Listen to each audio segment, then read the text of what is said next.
Tesla is developing a new version of the Model 3, according to a new report. Codenamed Highland, the redesign is rumored to bring a number of changes to the electric sedan. So people that were totally tuned in to climate change and wanted to do something good for the environment, if something appears on Twitter that they feel is beyond the pale in their world, they won't buy electric. They were that committed to saving the planet that they won't buy a Tesla EV anymore. They won't buy a Tesla EV anymore because Elon Musk is a meanie and lets bad things come on to Twitter. Come on, Colin. So anti-billionaire backlash is going to affect whether people buy Teslas?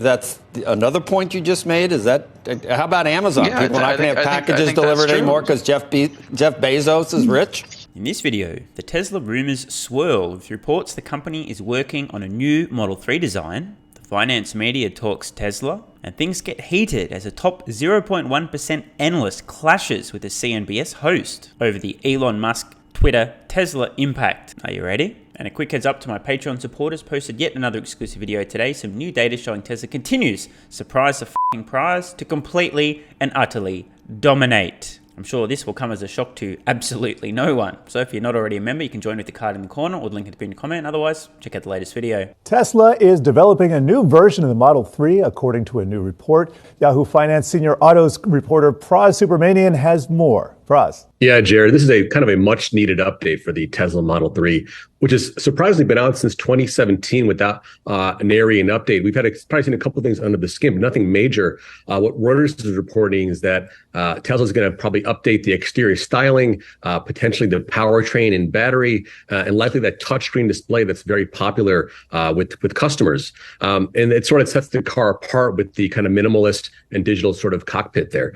One of the things that Tesla will do is reduce costs of building the car by probably reducing complexity and also using larger cast moldings that we've seen them use in the Model Y, for instance, to kind of reduce the number of parts. So, Reuters also says that this car might come out in 2023 of Q3. We'll probably see that first in China, then eventually, potentially at Fremont here in the United States. Some very interesting rumors. Before I comment, let's head to the original source. Over on the Reuters website, quote, exclusive, Tesla readies revamped Model 3 with Project Highland. Sources. It's always sources, isn't it? Tesla is developing a revamped version of the Model 3, according to 4 people with knowledge of the effort, as the top EV maker aims to cut production costs and boost the appeal of the 5-year-old electric sedan. One focus of the redesign, codenamed Highland, is to reduce the number of components and complexity in the interior of the Model 3. Well, if this is true, that would make sense, because Tesla's always trying to delete parts and processes, while focusing on features that Tesla buyers value, including the display, according to the people who asked not to be named because the revamp has not been announced. The previously unreported redesign comes as the electric sedan faces increased competition. Oh, shit. Sorry, let's try that again. Faces increased competition from the likes of China's BYD and Hyundai, and coming releases from other major automakers. The revamp of the battery-powered sedan, which could also include some changes to Model 3's exterior, boring, and powertrain performance, not boring, will go into production at Tesla's factory in Shanghai and the company's Fremont, California plant, two of the people said. Tesla's Shanghai factory will put the redesigned Model 3 into production in the third quarter of 2023, they said. So about a year from now, not even. I got a funny feeling some of the learnings from the Model S plaid powertrain may find their way into this redesign, assuming these are true rumors. Who knows? As we know, Tesla continues to refresh the Model 3 and Y underneath the hood, so to speak, consistently. But this sounds like a major revamp. Let's see what happens. It was not clear when production would start at the Fremont plant or how large a cost savings Tesla would achieve from the redesign as it works with suppliers. Now, for the record, if true, what are the odds that some of the changes in the Model 3 will then also find their way into the Model Y? The effort spotlights an approach to vehicle development pioneered by Tesla and now being copied by other automakers, including Toyota, that removes complexity and cost in production. The irony of Toyota copying Tesla. It is also an example of a key project at Tesla that has rolled ahead, even as CEO Elon Musk has focused on his troubled acquisition of Twitter in recent months, an area of concern for Tesla investors. Some Tesla investors. Change you can see. The redesign for the Model 3 builds on the revamp of the Model S. Oh, I called it. Tesla's premium EV sedan that was released last year. That redesign added an airplane-style yoke in place of traditional steering wheel and removed buttons and traditional air vents as part of a minimalist interior where the centerpiece is a 17-inch electronic display. The Model 3, Tesla's cheapest EV, starting at just under $47,000 in the United States, has been the automaker's best seller, but is being overtaken by the Model Y crossover. And just for the record, the only reason Model Y isn't already outselling Model 3 across the board is because they're still ramping up production of Model Y. My best guess, give or take, Model 3 sales will be approximately 1/4, maybe 1/3 those of Model Y over the long term. There's a much bigger market for compact SUVs and SUVs in general. With only 4 models in production, styling changes to any part of Tesla's lineup carry an outsized importance compared to established automakers. This is a load of bullshit. Sorry guys, get fucked, okay? Honestly, exterior styling, no one gives a fuck. Okay, some people give a fuck, not that many. Generally speaking, most consumers prefer substance over style. And yes, of course, there's exceptions. This principle applies far more broadly than just vehicles. After all, I'm definitely not the most aesthetically pleasing person on YouTube, yet you're still watching. It's possible that the substance overpowers the style? I think so. That being said, if a stunningly attractive, charming, smart, funny, obnoxious twat starts covering Tesla, I'm in trouble. Ed Kim, president of Auto Pacific Group, which tracks market trends and production, said the current Model 3 has already been updated from the version that first went on sale in 2017, true, because of the way Tesla updates battery performance, information, and entertainment options through software, even if it still looks the same. Exactly. Now again, going back to the external appearance. I know there's going to be a few people that argue, oh bro, hate to do this to you because it's going to be embarrassing if you've already written a comment. Feel free to edit it now so you don't look like a moron. But is it just me, or has the iPhone design barely changed in the last decade plus? I mean, square, now round bevels. People don't really give a fuck about the external appearance, they give a fuck about the features. Quote, having said that, consumers still tend to equate visual changes with newness, he said. Now, that's true. Quote, Tesla knows visually tangible changes are in order. I beg to differ here. I mean, it might happen, but it'll be a consequence of adjusting aerodynamics and safety plus the manufacturing techniques, not because they're trying to make it look different or special. The upcoming changes that potential customers can see and feel will be very important in ensuring that EV customers still have Tesla at the top of their minds as truly excellent alternatives to Tesla are starting to flood the market, he said. Get f***ed, mate. Where? What? Name one. Name one truly excellent alternative to a Tesla that's currently on the market at all. There are none. Don't get me wrong. There are some decent vehicles out there. We're talking about alternatives, comparable features, functionality. There's none. This is farcical. Keep it simple. Musk has pushed a simplified approach to design and production at Tesla that the Highland project extends, said the people with knowledge of the development. Tesla has pioneered the use of massive casting machines known as gigapressed and built by ETHEREUM Group in Italy to make single, larger pieces of a vehicle in assembly, reducing costs and speeding production. It has also designed a structural battery pack that does away with more expensive modules. Musk has said Tesla is looking to drive costs down through simplification and working on a small car platform that would be half the cost of the Model 3. Quote, over and over we found parts that are not needed. They were put in there just in case or by mistake. We eliminated so many parts from that car that did nothing, Musk said in an interview at Barron Fund's conference earlier in the month. The approach is part of what has made Tesla the most profitable electric vehicle maker, actually just vehicle maker in general, while many rivals are still running at a loss, in fact pretty much every rival. In the third quarter, Tesla made a profit of just over $9,500 for every car sold, compared to roughly $1,300 for Toyota, according to disclosures by both companies. How's this end for Toyota? The revamp of the Model 3 comes at a time when sales in China, its second largest market after the United States, are under pressure. Sales for the Model 3 in China fell 9% in... This kills me, okay? Look, I don't want to nitpick. I really don't want to nitpick here, but let's use our brains a little bit and take a step back. Did Tesla sell every single vehicle they produced in the China factory? Yes. Did they sell them all in China? No. Does that matter? No.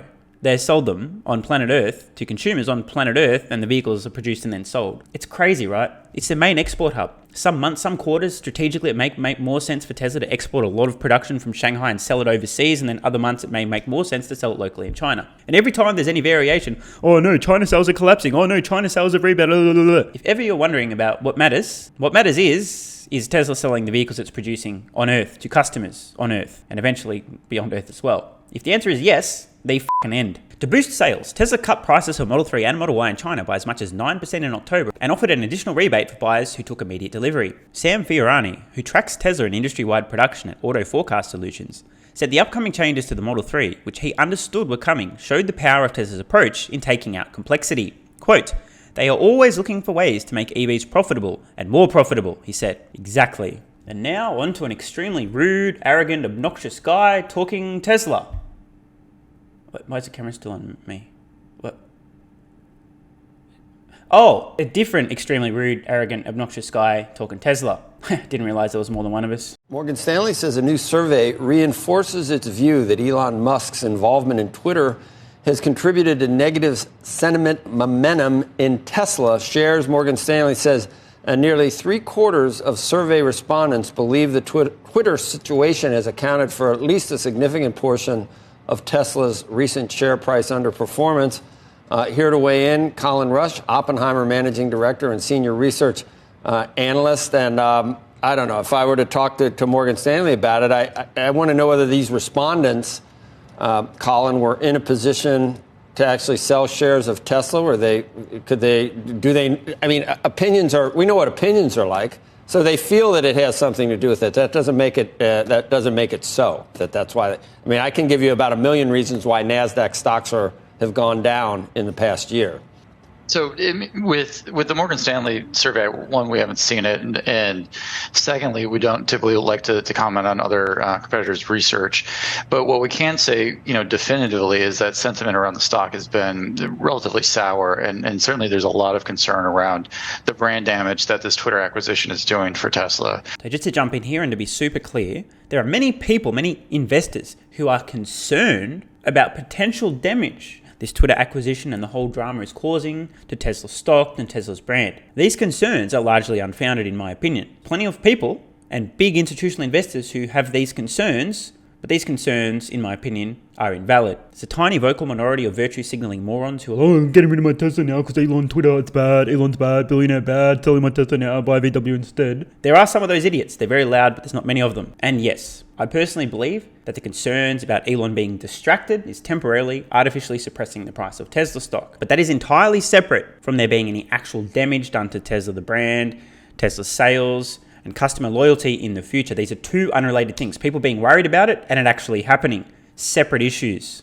There had been the sense that, Tesla was on the right side of some of the socially conscious issues that consumers are concerned with. And I think with the Twitter acquisition, that gets much more muddied. And there's certainly a lot of pushback around being involved in Twitter from a variety of folks. And I think that's reflecting on the Tesla brand and the Tesla stock right now. So people that were totally tuned in to climate change and wanted to do something good for the environment, if something appears on Twitter that they feel is beyond the pale in their world, they won't buy electric. They were that committed to saving the planet that they won't buy a Tesla EV anymore. They won't buy a Tesla EV anymore because Elon Musk is a meanie and lets bad things come on to Twitter. Come on, Colin.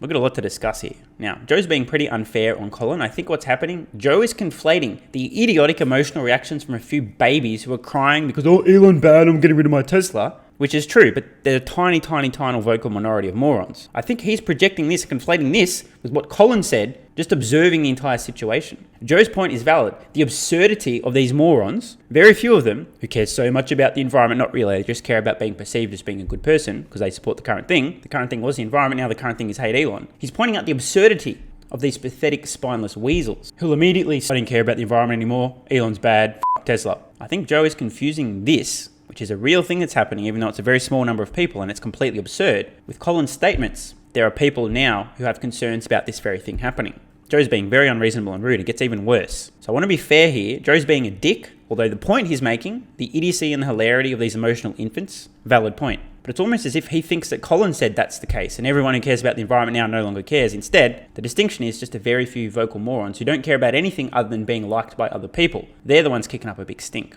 Listen, that's wildly overly simplistic, and you know that. And so as we look at this, it's really around then explain brand sentiment. Connect the dots for me. Then why?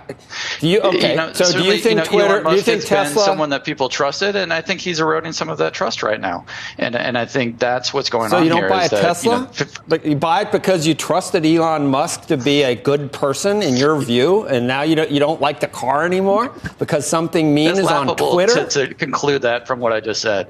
But what we can see is certainly there's additional vehicles on the road for folks that want to buy EVs. Tesla had been the only option, and so that enhances the competitive landscape. And I think there's a concern around too much power being consolidated in single hands with some of these billionaires, and I think that gives a lot of folks some pause around the ecosystem of options for consumers and, broader power base and, where things sit, having gone through a very tough election cycle for many folks. So anti-billionaire backlash is going to affect whether people buy Teslas?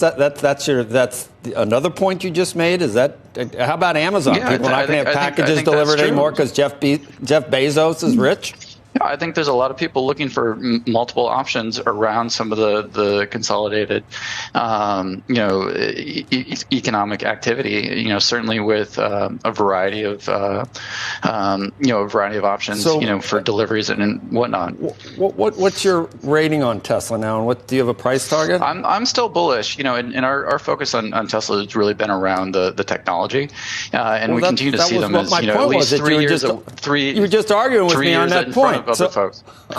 I didn't argue with you on the technology point at all. Okay, so what's your price target? Consumer sentiment. And Joe's been such a twat here. Colin's right. He's not arguing about the fundamentals of the company, the technology, none of that stuff. He's just pointing out the issue currently around sentiment. What's your price target? My price target's north of $400. We feel very good about where they're sitting from a technology perspective. Even with those and we see them tweets. Continue to cycle in front of additional in front of their competition in terms of the position that they're at from a cost perspective and driving new technology. As we heard there, Colin's still with a price target on Tesla stock in the next 12 months, over $400 per share. In case you're really bad at math, Tesla's less than 200. That means more than a doubling over the next 12 months. And by the way, Colin is literally one of the most successful stock analysts, at least according to his recent track record.